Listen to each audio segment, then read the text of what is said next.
Good morning, everyone. Well, we are entering the pre-Christmas season. It's a rather happy-chappy atmosphere. The cases have dropped off. The supermarkets are filled with festive and sweet things. Christmas carols are already being played at Chadston. Our Christmas trees are up, and we have begun having people around to celebrate. Especially this year, the pre-Christmas season is one filled with joy and laughter and Christmas carols. But it might be surprising to you that in the church, in the first Advent week, we're not talking about any of that yet. Today we're talking about the end of the world, the second coming of Jesus Christ, the apocalypse. It is not the story we expect or really want to hear in the pre-Christmas season.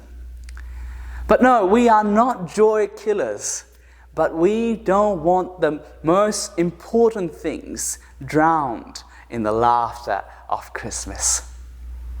Well, our Lord Jesus Christ has promised that He will return a second time. Listen to what He says. "Look, I'm coming back soon. My reward is with me." In His first coming, Christ came as a poor, helpless little baby. He came as a slave and died the most horrible death for our sake, to rescue you and me, to set us free. But His second coming will be a bit different. He will come not as a slave, but as a glorious king to reign, to reward, and to punish. It will be a day of horror or hope, depending on which side you stand. The ultimate auditor will come to take full account, full audit from His creation. The landlord will finally come to His house. And for us who belong to Him, He will come to take us to be with Him. He will renew all things. Every tear will be wiped away when He returns. And our passage today fills in the details about Christ's second coming. So let's ask, I've got 3 questions. What do we know? What don't we know? What are we to do? Firstly, what do we know? Well, I have a terrible habit of scrunching my earphones up. When I need them, I often find them tangled. To use them first, I need to untangle them and separate them. In a similar way, the passage before us is tangled. It is a little bit complicated. Jesus is talking about 2 different things in the same breath. He's talking about the end times as well as the end of Jerusalem. Would you look with me to verse 30? "Truly I tell you, this generation will certainly not pass away until all these things have happened." Now, what is he talking about here? Surely it can't be the end times, because many generations have passed and nothing has happened. You see, we have to untangle Jesus' words. 2 things are so intertwined. Here, he is talking about the destruction of Jerusalem, which happened in disciples' time. Jesus' prophecy was absolutely true. The temple was razed to the ground in 70 AD. But Jesus tells us about end times too. So what do we know about the end times? Well, Jesus doesn't give us a timetable, but He does tell us that it will be so obvious that we won't miss it. It will be a public event. You would have noticed last Sunday, we had a rather scary thunderstorm. Laura and I could see the bolts of lightning and hear the deep roars of it. She experienced it. I experienced it. No doubt my neighbors experienced it. And even people in Oakley saw and heard it. Well, the coming of Christ will be a bit like that. The sun and moon will be switched off. The stars will stumble and fall. At that time, people will see the Son of Man coming in clouds with great power and glory. Jesus won't appear to someone privately. Behold, He is coming with the clouds, and every eye will see Him, even those who pierced him, and all the tribes of the earth will mourn because of him. So shall it be. Amen. The second coming won't be second guessing. We all will know, we all will see, here he is in his wonderful glory. So firstly, what do we know? That Jesus is certainly coming back in his glory. But secondly, what don't we know? Did you know that Jehovah's Witnesses in their short history have predicted the date of Jesus' return 7 times? 7 times they have guessed and got it wrong. Some time ago, these signs began popping up.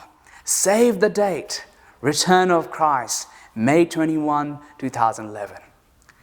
You see, as Christians, we have to get away from that. Because Jesus himself said, "But about that day or hour no one knows, not even the angels in heaven, nor the Son, but only the Father." Even Jesus doesn't know. So if some podcast or website tells us that they know when Jesus is coming back, don't believe it.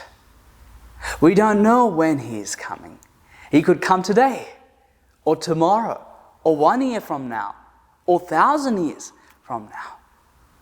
We know that he's certainly coming back, but we don't know when. You know, there are some Christians who busy themselves with calculations about dates and times, but that is a fruitless task, isn't it?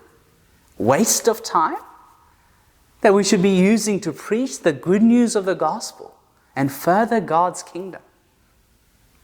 So what do we know? That he is certainly coming back in his glory. What we don't know, or when he is coming back. Finally, let's ask, what are we to do?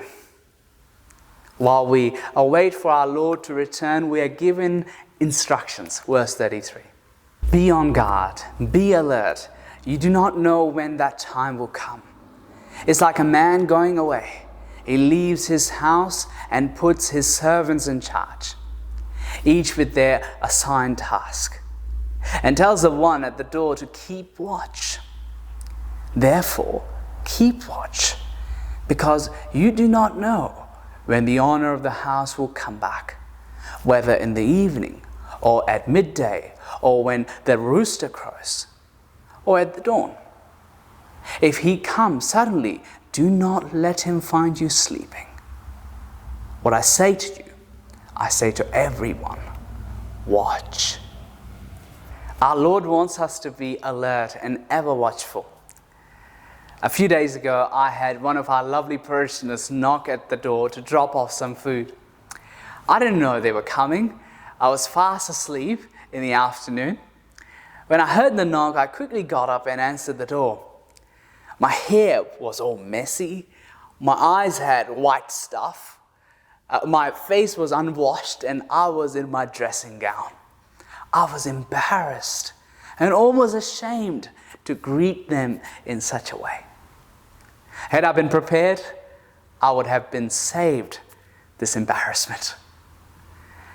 Well, in a similar way, we have to live in such a way that we are always prepared to meet him, not snoozing away. He will not give us warning of his coming. He will come when we least expect him. Suppose that Jesus was to return today, after the service. Ask yourself, would you be ready to meet him? Would you be able to say to him, Lord, the time that you gave me, the gifts that you gave me, I have been very faithful with them and used them well. My brothers and sisters, the message of Advent is that if you are living as if Jesus will never come back, if you are living for yourself, for your excitements, for your pleasures, be warned, because the great auditor will come back and you will have to give account. He will bring great reward for those who live as if the landlord of the house is about to come at any minute. And he brings punishment for those servants who are fast asleep and drunk with the pleasures and passions of this world.